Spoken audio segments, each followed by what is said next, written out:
জ্বালানি আমদানির বাড়তি ব্যয়ের চাপ সামাল দিতে নতুন ঋণের অনুসন্ধান করছে সরকার। এরই মধ্যে বিভিন্ন উৎসের সাথে শুরু হয়েছে যোগাযোগ।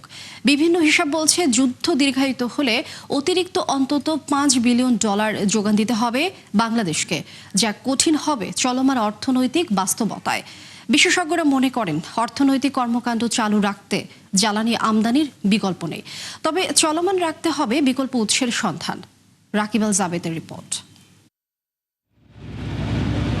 মাসখানেক ধরে দেশে আনাগোনা কমেছে জ্বালানি ভর্তি জাহাজের। কেননা ইরান যুদ্ধের পর একদিকে বিপর্যয় ঘটেছে শিডিউলে, অন্যদিকে সরকারও কিনেছে কম, যার প্রভাবে সংকট দেখা দিয়েছে যানবাহন থেকে শুরু করে কৃষিকাজ পর্যন্ত।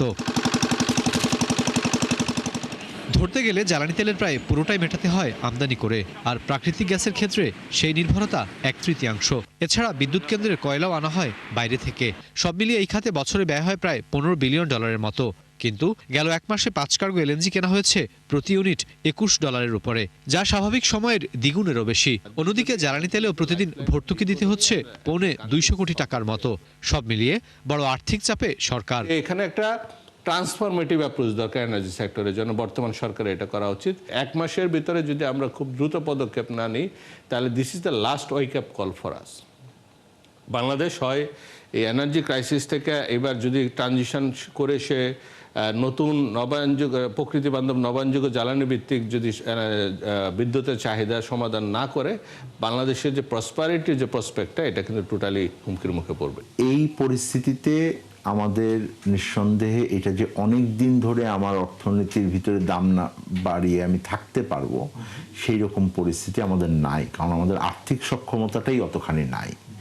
একটা তো আমাদের বৈদেশিক ভারসাম্যের উপরে চাপের ব্যাপার আছে, সেইটাকে হয়তো খুবই ক্ষণস্থায়ী সময়ের জন্য আমরা চিন্তা করতে পারি। সম্প্রতি এই সংকট নিয়ে একাধিক হিসাব তুলে ধরেছে বিভিন্ন সংস্থা। এতে বলা হয় বর্তমান অবস্থায় প্রতি মাসে বাড়তি ব্যয় হচ্ছে $65 কোটি পর্যন্ত। আর সম্প্রতি সিটিজেন্স প্ল্যাটফর্মে দেয়া হিসাবে বছর শেষে ব্যয় দাঁড়াতে পারে $480 কোটি, যা জিডিপির 1.1%।